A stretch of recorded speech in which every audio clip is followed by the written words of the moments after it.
Крупнокалиберный перепал. Возвращайся со щитом или на щите. А как вам вот такой щит? 54 градуса разлет осколков, 4 метра в высоту и 50 метров в радиусе. Да, это МОН-50, и в известном фильме «Никто» Найт Шулера главный герой убивает антагониста при помощи МОН-50.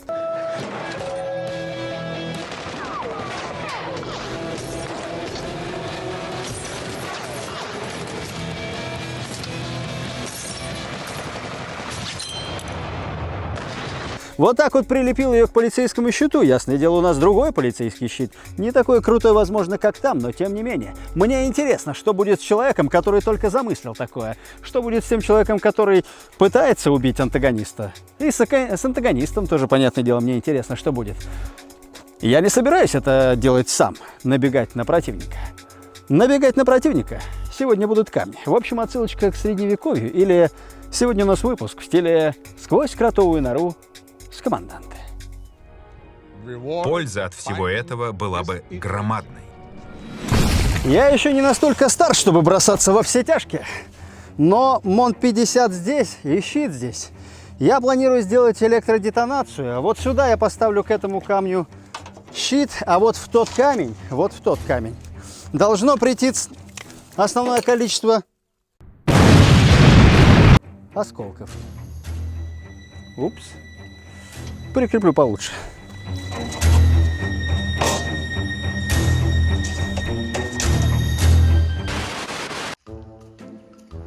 Тяжело в учении, легко в бою, говорили они.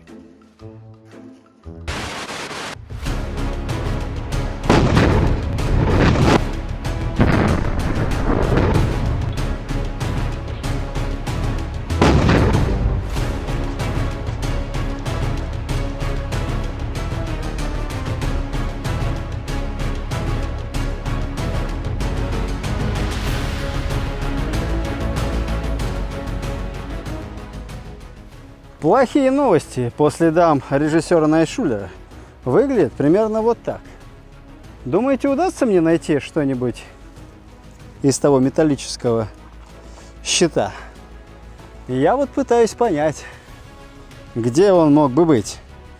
Ладно, мы видим, что после инициации взрыва часть удара ушла назад, и часть вот этого вот камня, она как бы немножко так раскололась. Ручка только осталась от того самого приспособления, что именовался щитом полицейским. А вот сюда влетали, должно быть, какие-то осколки. Какие-то вошли вот сюда, но тут такой материал, как говорит Яндекс.Алиса, артефакты, блин. Кругом артефакты эти, они, в общем, сложно по ним определить, куда именно пришлись вот эти вот осколки. Палка, огуречек. Вот и вышел человечек. Вышел в преисподнюю в данном случае.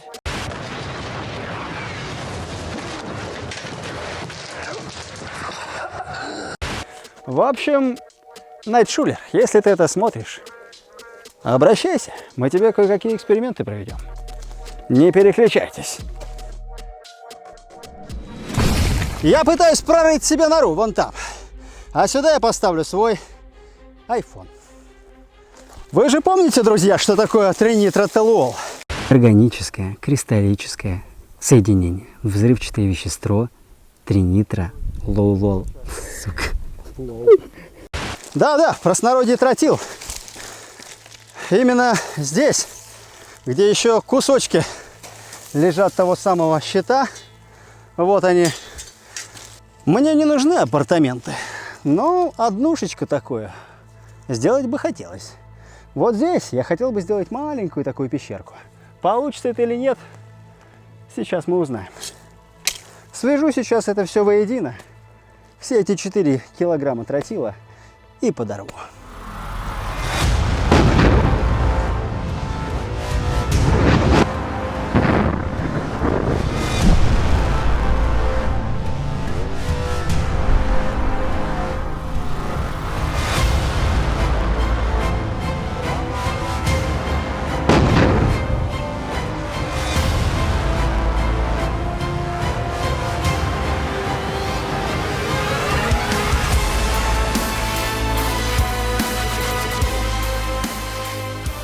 Да, взрыв получился так себе.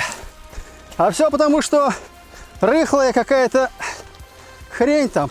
Артефакты, как говорит Алиса. Но я нашел местечко одно. Я тут вижу, кстати, еще некоторые эпизоды, еще некоторые элементы разрушенного щита. Вот здесь как будто бы земная кора получше. Здесь сам Бог велел, там, видите, как будто бы есть уже местечко. Вот оно, посмотрите. Ух, жуткая, блин, хрень. Может обвалиться еще больше. Ну, или я сделаю себе отличный домик.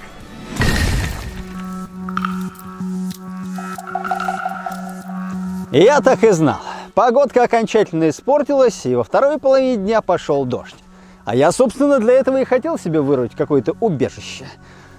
С тротилом ничего не получилось в той рыхлой земле. Так вот, получится ли у меня это сделать в более твердом грунте, в скале, можно сказать, разными 3 минами. Сегодня у нас МОН-50, МОН-100 и ТМ-57.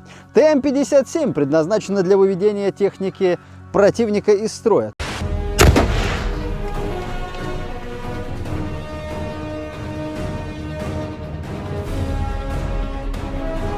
То есть в районе 6 метров бризантности он имеет и 6,5 килограмм тротилгексогена, она же морская смесь.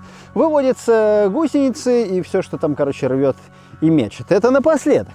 Но для начала мы попробуем МОН-50. МОН-50 на 54 градуса свои осколки разносит в разные стороны и на удалении примерно 30 метров на 4 метра в высоту. МОН-100... у нее другой принцип действия. В общем, это направленная мина тоже. Она действует таким столбом 6 на 6 метров и дует вперед на 160 метров. Такие осколки выкидывает. Их тут порядка 400. Проверим, смогу ли я в этот ненастный денек оторваться по полной. Точнее, не оторвать себе ничего по полной и сделать в той скале дыру.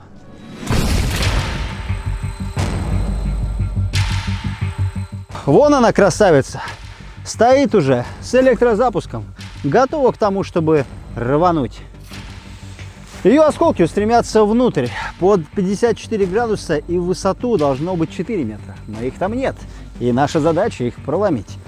Вполне возможно, что эта штуковина обрушится. Может быть, здесь что-то посыпется. Я не знаю, что будет.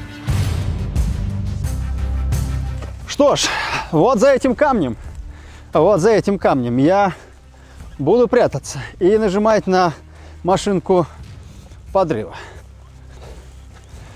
Вот же она, машинка подрыва. Поехали. 3, 2, 1.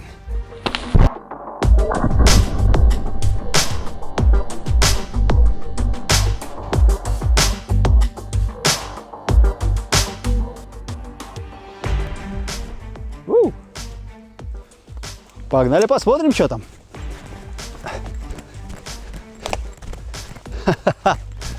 Нехилый такой, блин, дымок идет оттуда. Пока что туда заходить не нужно. Помните, как в фильме про Эйс Вентуру? Это был не снежок. Это не он. Это не снежок. Хорошая новость в том, что вот эта вот часть не обвалилась. И стало быть, ничего оттуда не посыпалось. Это значит, я могу продолжать свой эксперимент по вырыванию кротовой норы. Десерты для моего жилья, можно сказать, только начинаются. Сложно оценить, насколько расширилась кротовая нора. Входную группу нужно немножко расширить. Вот сюда я заложу МОН-100, потому что 2 килограмма тротила – это больше, чем 0,7 грамм пластида. Нужно немножко расширить, чтобы выветрилось лучше. В конце концов, что это за хреновина? Кинет кто-нибудь дымовую шашку, я там задохнусь, по-вашему? Ничего подобного. Заложу ее прямо вот здесь. Вот так она и будет лежать. Only you can make... Ладно, шучу. Приходится раздеваться, блин, погодка как в Питере. Только одел вроде как, дождь пошел. И наоборот. Ладно, погнали посмотрим, что там у нас. чуть не навернулся. Короче, глядите-ка сюда, погляньте. Это у нас монсоточка, 2 килограмма тротила. Разлет осколков будет направлен в ту сторону, прям внутрь этой горы. И их там порядка 400. Тут еще и задняя часть, возможно, вынесет входную группу.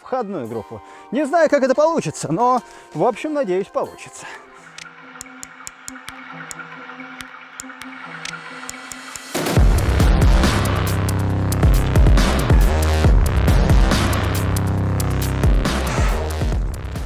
Вы готовы, дети? 3, 2, 1.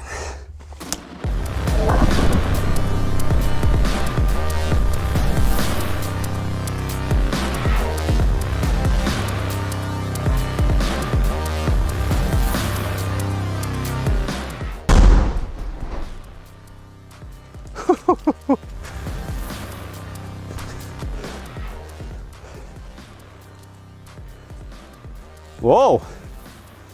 Ни хрена себе рвануло, блин. Вот это я понимаю.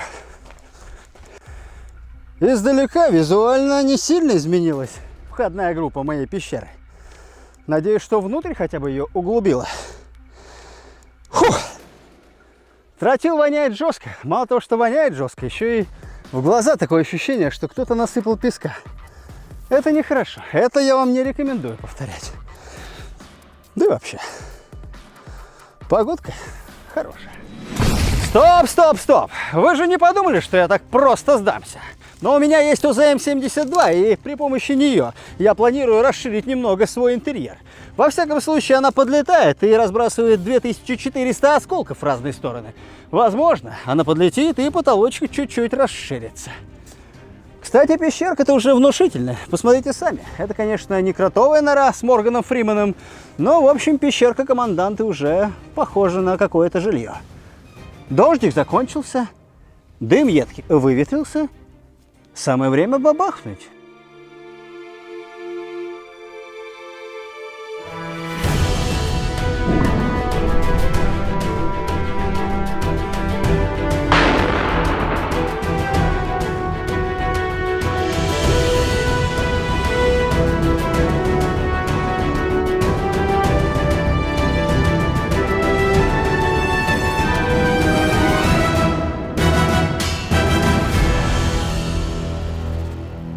Я думал, будет круче.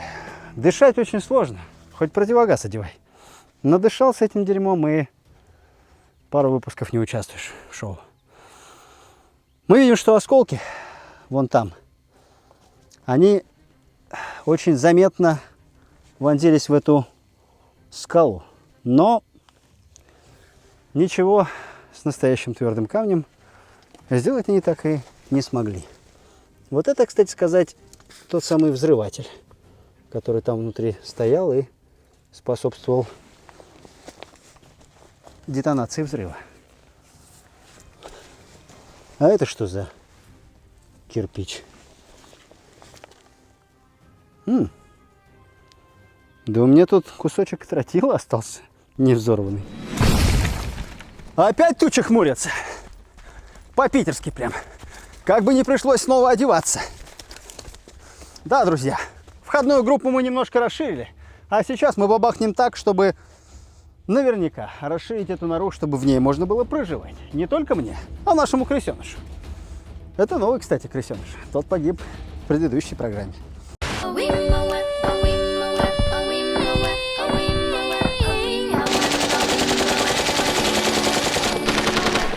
Чтобы танк вышел из строя или автомобиль, нужно, чтобы она весила 200-500 килограмм. Ну, типа, если я буду на ней прыгать, ничего не произойдет. Вот крысеныш тоже, если будет прыгать, ничего не произойдет. А если подсоединить ЭДП, электродетонатор промышленный, и бабахнуть отсюда с 200 метров, а я буду на горе, получится ли эпичный взрыв на фоне меня? В дождь коптер не полетел. Он говорит, мол, battery cold, то есть, типа, ему холодно, а мне, значит, нет. Что ж, ладно. Поехали тогда посмотрим, как это будет отсюда. Начали. Черт возьми. Это что, осечка? Загадка дыры. Вот муха. Не сработало. Реми. Его звали Реми. А мультик называется «Рататуй». Мол, не суй свой нос, если не разбираешься в мультиках, писали мне в комментариях. Да, этого парня зовут Реми, крысеныш. Так вот, этот Реми, зачем я его только здесь оставил? Он пробрался сюда, пока я подключал коптер, и прогрыз темочку. Да прогрыз ее так, что... Посмотрите, как она выглядит внутри. А знаете, почему мы видим, как она выглядит внутри? Потому что она не взорвалась. Детонатор сработал, ее просто раскололо.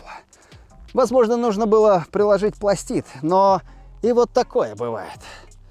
Молодец, Реми, красавчик. Он становится талисманом этой программы.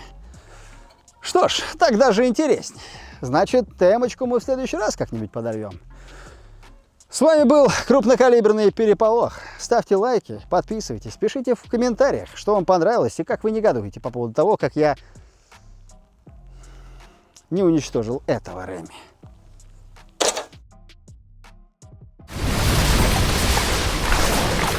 Крупнокалиберный переполох.